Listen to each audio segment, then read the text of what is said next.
सबन को लखत है, दीन ही लखे न को। जो रहीम दिन ही लखे, दीन बंधु समा हो।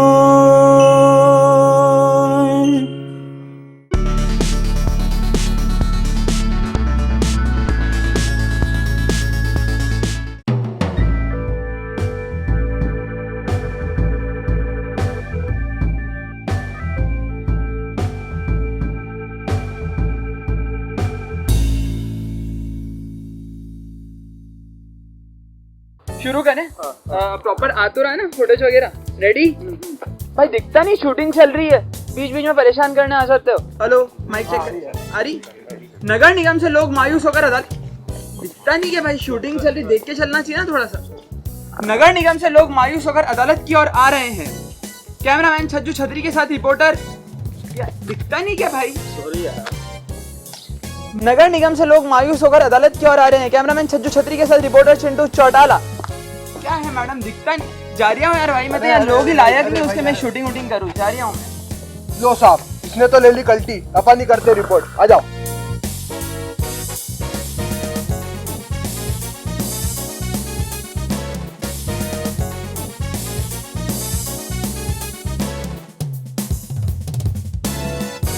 आइए मैडम से कुछ पंचायत करते हैं। हाँ तो मैडम, क्या समस्या आपकी? आपके पति से परेशान है? बाप पर नहीं जाना, जाना नहीं बाप पर। सॉरी मैम, तो क्या समस्या? इतनी महंगी हो गई शिक्षा, फीस भरे क्या मांग कर भिक्षा। बच्चों को पड़ता है सहना, फीस भरो स्कूल वालों का है कहना। ऐसा कैमरामैन।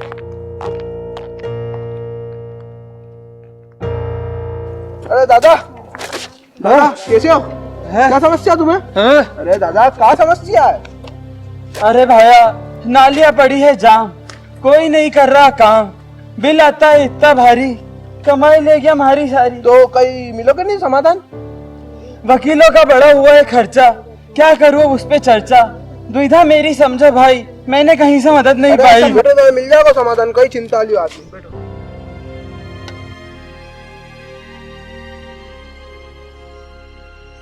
दादा दादा पकड़ लो जरा। बहन, तुम्हें क्या हुआ? तुम क्यों रोती हो? क्या बताऊं भैया, छोटी उम्र में ब्याह दिया, मार मार मुंह सुजा दिया, चूड़ियों से भर दिए मेरे हाथ। ना माँ है ना बाप है मेरे साथ, क्या रखूं ससुराल से आस, पीटे मुझे ननंद और सास, दहेज मांगे बार बार, क्या यही है शादी का साथ? ए भाया, हारो टुनटुनो तो ले जा।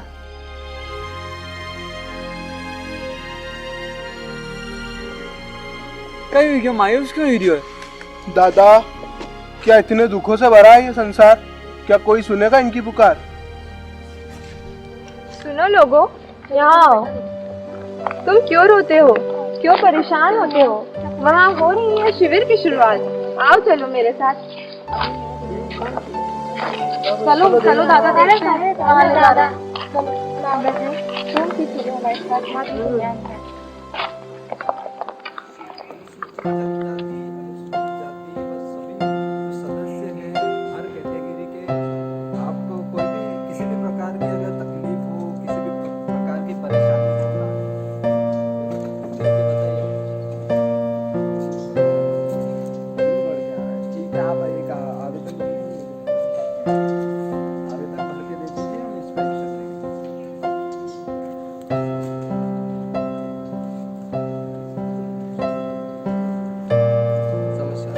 आप सभी एक एक आवेदन अपना जमा कर दीजिए यहाँ पर और हम देख लेंगे उसको। यह है जिला विधिक सहायता अधिकारी, यह बताएंगे आपकी समस्या का समाधान। जी बताइए आपकी समस्या। हमसे स्कूल वाले फीस मांग रहे हैं, मगर अभी हमारी फीस भरने की बिल्कुल भी स्थिति नहीं है। आपकी बच्ची कौन सी क्लास में? ये 6ठी कक्षा में सर। इसका मतलब ये सर्व शिक्षा अभियान के अंतर्गत आती है। ये सर्व शिक्षा अभियान क्या होता है सर? सर्व शिक्षा अभियान 6 से 14 वर्ष के बच्चों के लिए होता है। जो बच्चे फीस देने में असक्षम होते हैं उनका खर्चा सरकार देती है एवं उन्हें मुफ्त में पढ़ाती है। तो इसकी प्रोसेस क्या होगी सर? आप एक आवेदन दे दीजिए, हम उस पर एक्शन लेंगे। धन्यवाद। जी दादा, बताइए आपकी समस्या। सर जी, हमारी समस्या हमारे लिए बहुत बड़ी है।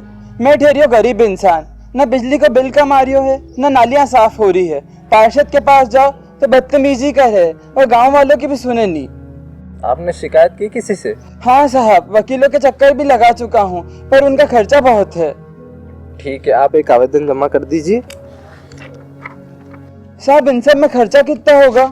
आप इसके खर्चे की चिंता मत कीजिए, यहाँ सारा काम मुफ्त में होता है। बस आपकी जो आय है वो 1 लाख से कम होनी चाहिए। अरे साहब, ये कपड़े देख लो, मैं तो ठहरियो गरीब आदमी, 2 वक्त की दाल रोटी खा लो, वही बहुत है। ठीक है, जय राम।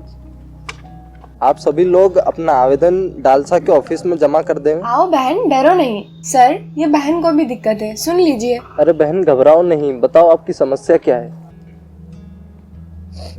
सर, मेरी ससुराल वाले मुझे दहेज के लिए और छोटी छोटी बातों के लिए बहुत ही प्रताड़ित करते हैं। आपकी शादी को कितने साल हो गए? 5 साल हो गए होंगे सर। ये घरेलू हिंसा का मामला है। ठीक है, ये आवेदन ले जाके आप डालसा के ऑफिस में जमा कर दीजिएगा। आपकी समस्या को मैं सचिव सर तक जल्द से जल्द पहुंचाता हूं।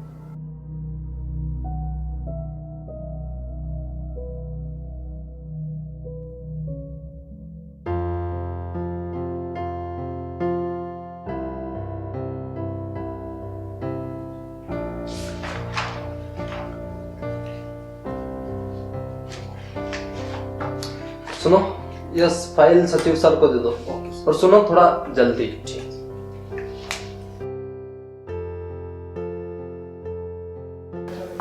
आइए।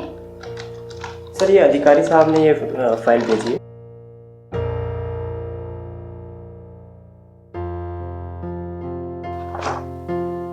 ठीक है, सबको एक नोटिस दे दो ना आप, और इस केस से संबंधित जितने भी पक्षकार हैं उनको आने का आदेश दे दो। मैम, सभी पक्षकारों को नोटिस भेजना है। पक्षकारों में देखिए, शिक्षा वाला आवेदन में स्कूल के प्राचार्य को बुलवा लीजिए, और जो बिजली के लिए अपने मंडल प्रबंधक है उनको बुलवा लीजिए, और सीवेज के लिए जोनल अधिकारी को बुलवा लीजिए।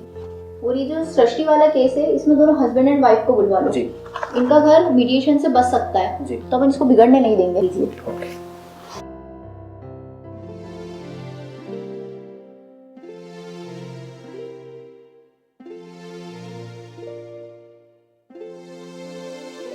शिक्षा विभाग के केस क्रमांक 4 के वादी एवं प्रतिवादी पेश हों।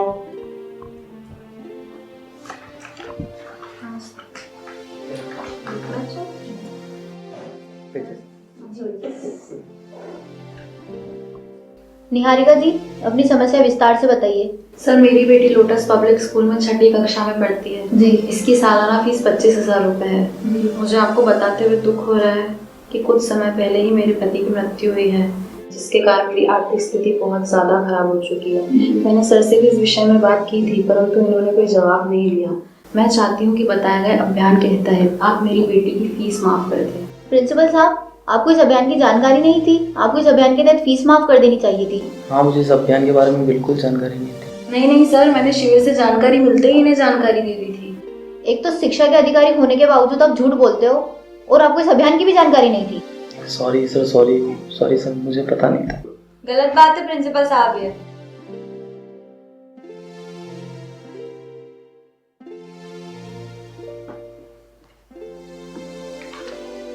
दोनों पक्षों की बातों को मद्देनजर रखते हुए खंडपीठ इस निर्णय पर पहुंचती है कि आवेदक का आवेदन उचित प्रतीत होता है। अतः खंडपीठ आपको फीस माफ करने का आदेश देती है, और ऐसा न करने पर प्राचार्य पर वैधानिक कार्रवाई की जाएगी। आप दोनों अपने साइन करके जाइए।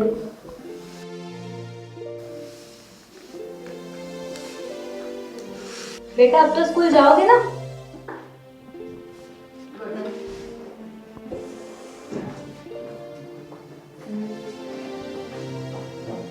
सीवेज केस क्रमांक 5 के दोनों पक्षकार पेश हों।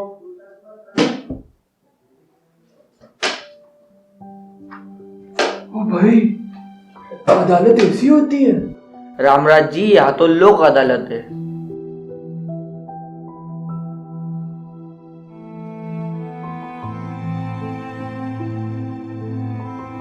रामराज जी, अपनी समस्या विस्तार में बताइए। कहीं तो हमारे बार बार बताना पड़ेगा, बताई ने मारो माथो फटी जाएगो। आपने हमें अपनी समस्या अभी तक बताई ही नहीं है। इस कागज में कहीं लिखा, आप खुद ही पढ़ लो। आप हमसे थोड़ा शांति से बात करें। क्षमा करो साहब। अच्छा रामराज जी, आपकी नाली की समस्या है? हाँ साहब, तो हमारे घर के पास नालियां होना चौक पड़ी रहे, न कोई सुने को नहीं। क्यों जैन साहब, इनकी समस्या का हल क्यों नहीं निकला अभी तक? सर मैंने तो आदेश जारी कर दिया, पर कर्मचारी अपना कार्य ठीक से नहीं किया, अतः उनसे स्पष्टीकरण लिया जाना प्रस्ताव है। साहब तुम्हारे पागल बना ही दिया है, 3 महीना हो गया फिरे करे मेले कहीं नहीं, हमारा जूता उन घिसी गया। अब थोड़ा शांति से बात कीजिए। ये क्या तरीका है बात करने का? आपके घर पे नहीं, आप अदालत में बैठे। क्षमा कर, सब गलती माफ कर। सर, आप अपने पक्ष में कुछ कहना चाहते हैं? नहीं सर।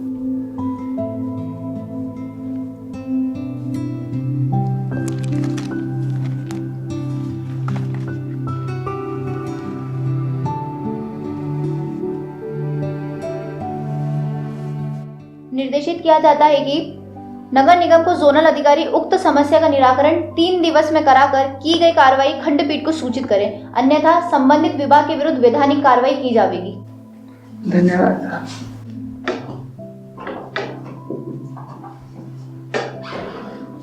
अच्छा रामराज जी, वो दूसरी समस्या भी आपकी है ना? हाँ सर, मारो ही है।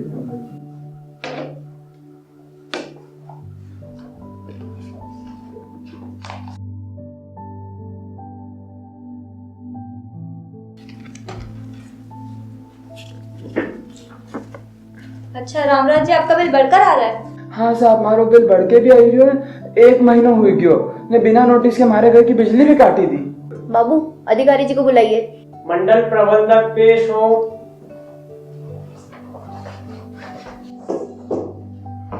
सर, आप अपने पक्ष में कुछ कहना चाहते हैं? मैं अपना पक्ष अपने विभाग के एडवोकेट के माध्यम से रखना चाहूंगा। बाबू, अधिवक्ता को बुलाइए। मेरा पक्ष रखो। विद्युत विभाग ने नोटिस प्राप्त कर लिया है और हमने नोटिस और बिल की पुनः जांच प्रारंभ करवा दी है और जो भी मुआवजा बनता है वो हम देने के लिए तैयार हैं। आपने तो बिना सुनवाई के फैसला सुना दिया वकील साहब। हमारी पार्टी कोर्ट कचहरी की कार्रवाई से बचना चाहती है। अच्छा है, और ऐसा होना भी चाहिए, और आपने जो कहा है वो आप करे भी सही।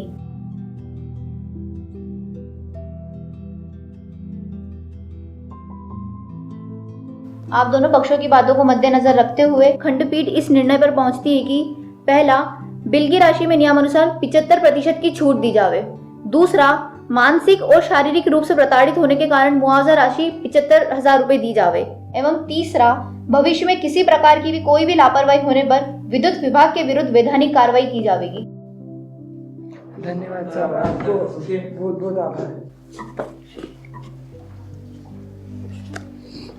सर जी, मुझे अपने जिला विधिक सेवा प्राधिकरण की ये बात अच्छी लगती है कि हमें हर पक्षकारों को 3 दिन में कार्रवाई करने के आदेश देने चाहिए। हाँ, इस बात से तो मैं भी सहमत हूँ। सही बात है, हमें माननीय हाईकोर्ट के आदेश अनुसार हर बात को 3 महीने में खत्म करना होता है। ये बहुत अच्छी चीज है। हाँ जी सर।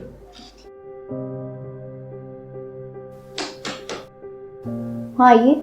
मैम, पक्षकारों में सृष्टि एवं जय पेश हो चुके हैं, तो आपके समक्ष भेज दूं? हाँ, भेज दीजिए। ओके।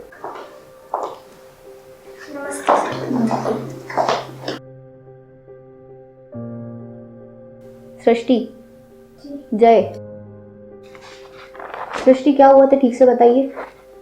सर, हमारी शादी को 5 साल हो गए। मेरी सास और ननद मुझे दहेज के लिए और छोटे छोटे कामों के लिए मानसिक और शारीरिक रूप से प्रताड़ित करती है। मेरे हस्बैंड मेरी बातों पर विश्वास ही नहीं करते, बस अपनी माँ की बात को ही सच मानते, मेरी बात तो कभी सुनते ही नहीं है। जय, आप अपनी सफाई में कुछ बोलना चाहते हैं? नहीं सर, ऐसा नहीं है, मेरी माँ ऐसा व्यवहार नहीं कर सकती। मेरी सास और ननद इन्हें झूठ बोलती है और ये उस झूठ में आ जाता है। मेरी माँ झूठ नहीं बोलती है। यही तो प्रॉब्लम है सर इनकी कि ये मेरी बातों पर विश्वास नहीं करते। आप दोनों थोड़ा शांति बनाए रखिए। आप दोनों कार्यालय में बैठे हुए हैं। मुझे लगा था ये केस पूरा मीडिएशन से सॉल्व हो जाएगा, लेकिन यहाँ पर स्थिति थोड़ी सी गंभीर है।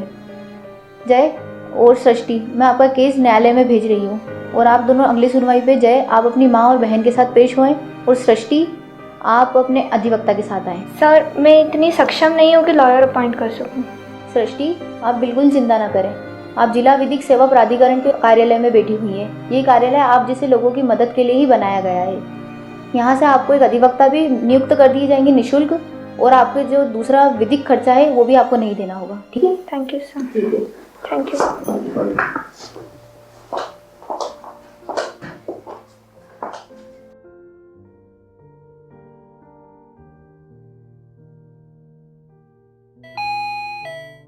Yes sir. ये केस न्यायालय में पहुंचा दो जी। और एक कप कॉफी भी बोल देना। यह केस अदालत में माननीय न्यायाधीश महोदय को मीडिएशन करके खत्म करने वाला प्रतीत होता है। अतः माननीय न्यायाधीश मामले को मीडिएशन के लिए रेफर कर देते हैं। जय और सृष्टि अनुपस्थित रहते हैं, जिस कारण मीडिएशन असफल हो जाता है। आखिरी पेशी में वाद को न्यायालय में भेज दिया जाता है और वहां वाद की सुनवाई की जाती है। घरेलू हिंसा के पक्षकार सृष्टि एवं जय अपने अपने अधिवक्ताओं के साथ पेश हो। Good afternoon sir. नमस्कार।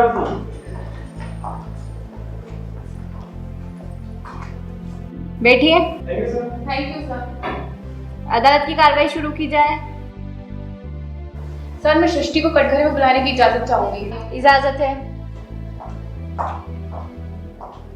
सर मेरी पक्षकार सृष्टि, जिनकी शादी जैसे 14 फरवरी 2015 को आज से लगभग 5 साल पहले हुई थी, शादी के सिर्फ और सिर्फ 1 साल बाद इनकी सास और इनकी ननद ने न सिर्फ इन्हें मानसिक और शारीरिक रूप से प्रताड़ित किया, बल्कि इन पर दहेज की मांग भी शुरू कर दी। कोर्ट से ये सवाल करती हूँ कि यदि इनके पति जय इनसे इतना प्यार करते हैं तो फिर अपनी पत्नी की बात पर विश्वास क्यों नहीं किया? आप अपना पक्ष रखिए। Thank you sir. मैं अपने साथी वकील को याद दिलाना चाहूँगा कि मेरे पक्षकार जय किसी की बातों में नहीं आते हैं और इनकी माताजी और बहन बहुत शरीफ और इज्जतदार घराने से हैं और इन्होंने कभी भी अपनी बहू के साथ में दुर्व्यवहार नहीं किया। इनकी माताजी और बहन बहुत ही इन्हें प्यार से रखती हैं, अपनी बेटी की तरह मानती हैं और ये सारे आरोप बेबुनियाद हैं। अगर ये सब आरोप बेबुनियादी हैं तो फिर ये चोट के निशान कहाँ से आए? और जहाँ तक बात इन चोट के निशानों की है तो मैं इनकी मेडिकल रिपोर्ट्स ऑलरेडी कोर्ट में पेश कर चुकी हूँ। जय की माँ और बहन कटघरे में हाजिर हो।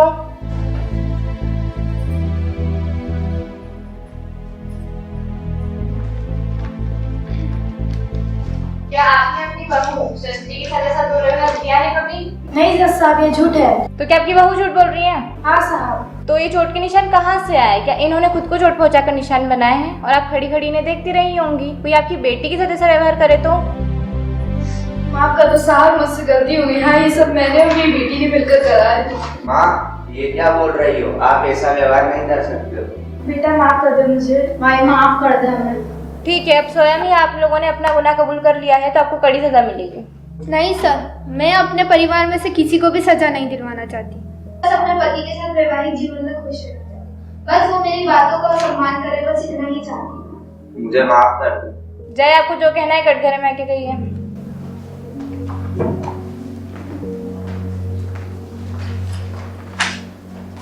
सृष्टि, मुझे माफ कर। कोई बात नहीं जय, आपको अब सच पता चल गया ना, आपकी क्या गलती? हाँ सर, मैं भी अपनी पत्नी के साथ खुश रहना। मेरी पक्षकार भी अपने पति के साथ वैवाहिक जीवन पुनः स्थापित करना चाहती हैं, बस कुछ शर्तें हैं। सृष्टि के पास आय का साधन कुछ नहीं है, इसलिए श्रीमान से निवेदन है कि कृपया करके उचित न्याय देने की कृपा करें। ठीक है। यदि ये दोनों ही अपना रिश्ता पुनः प्रारंभ करना चाहते हैं तो 12 दिसंबर 2020 को नेशनल लोक अदालत में अपने पक्षकार के साथ दस्तावेजों सहित शासकीय नियमों व आदेशों का पालन सुनिश्चित करते हुए उपस्थित होंगे। Thank you sir.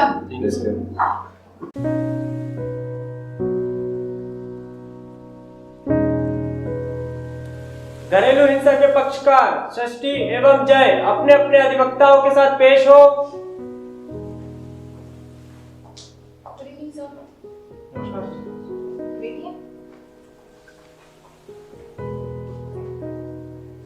बताइए क्या तय किया है आपने? सर मेरी पक्षकार सृष्टि इस शर्त पर वाद निरस्त करने के लिए तैयार हैं कि इनकी सास और ननद इन्हें न ही मानसिक और शारीरिक रूप से प्रताड़ित करना बंद करेंगी, बल्कि दहेज की मांग करना भी बंद कर देंगी। श्रीमान से निवेदन है कि पति जय के द्वारा सृष्टि के साथ सुखपूर्वक जीवन जिए। सर, मेरे पक्षकार जय अपनी माताजी और बहन के व्यवहार से बहुत दुखी हैं और वे अपनी पत्नी की सारी शर्तें मानने के लिए तैयार हैं। ठीक है, आप अपने पक्षकार की ओर से उनका समझौता पत्र पढ़ें। जी सर। मैं सृष्टि, पति श्री जय, उम्र 24 वर्ष, निवासी वसंत विहार कॉलोनी उज्जैन, यह शपथ पूर्वक कथन कहती हूँ कि यदि मेरे पति जय मेरे साथ वैवाहिक रिश्ते में रहते हैं तो मेरी निम्नलिखित शर्तें हैं जो स्वीकार की जावे। पहली, कि मानसिक, शारीरिक और आर्थिक रूप से परेशान नहीं करेंगे। दूसरी, दहेज की मांग भी नहीं करेंगे। तीसरी, त्योहार या फिर समय समय पर मायके जाने से नहीं रोकेंगे। चौथी, मेरा पालन पोषण एवं दाम्पत्य जीवन सुखपूर्वक निभाने के लिए प्रतिबद्ध रहेंगे। जय यदि उपरोक्त बातों को खुली अदालत में स्वीकार करते हैं तो मैं उनके साथ अपना सुखमय वैवाहिक जीवन जीने के लिए तैयार हूँ। अतः इस समझौता पत्र पर मेरे पति जय हस्ताक्षर करके स्वीकृति प्रदान करें। जय, आप इस समझौते पत्र में लिखी सभी शर्तों से सहमत हैं? जी सर। जय, आप इस समझौते पत्र पर हस्ताक्षर करिए।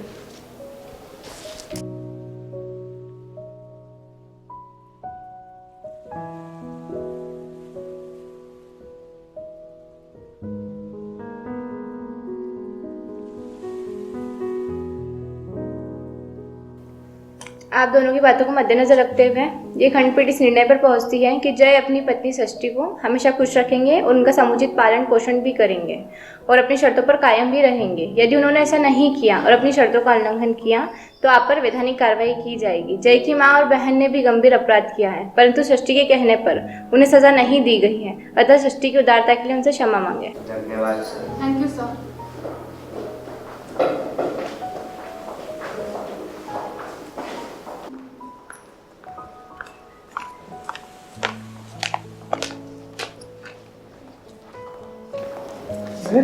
बड़ा खुश नजर आ रहा हो आप दोनों। जी भाई, बाबा अंकल का बहुत धन्यवाद। मैं अपने पारिवारिक जीवन में बहुत खुश हूँ। जिला विधिक सेवा प्राधिकरण ने मेरी बहुत सहायता करी। आप सभी का बहुत बहुत धन्यवाद। सर यहाँ पे सभी काम मुफ्त में होते? आपका नाम क्या है? मेरा नाम चच्चू छत्री।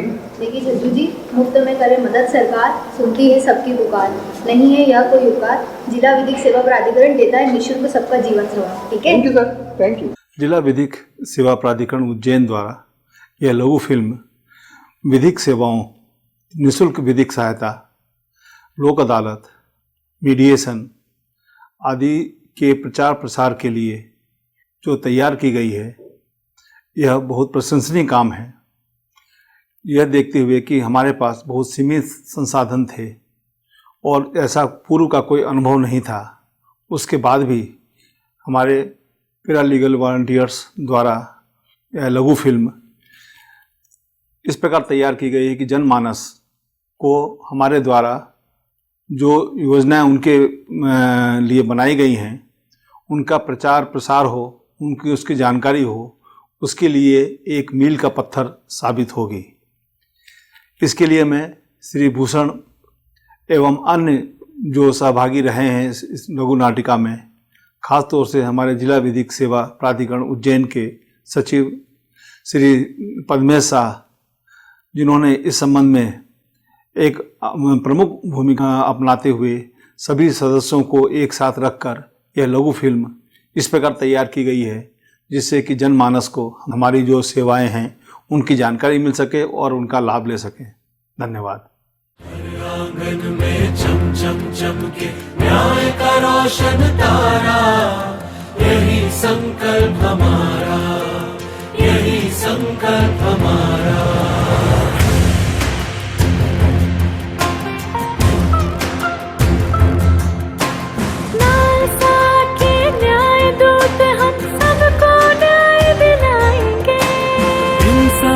का उजियारा हम घर घर तक पहुँचाएंगे।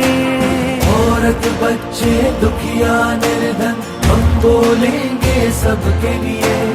अब न्यायालय के दरवाजे हम खोलेंगे सबके। लालसा है साथ तुम्हारे, लालसा है साथ तुम्हारे।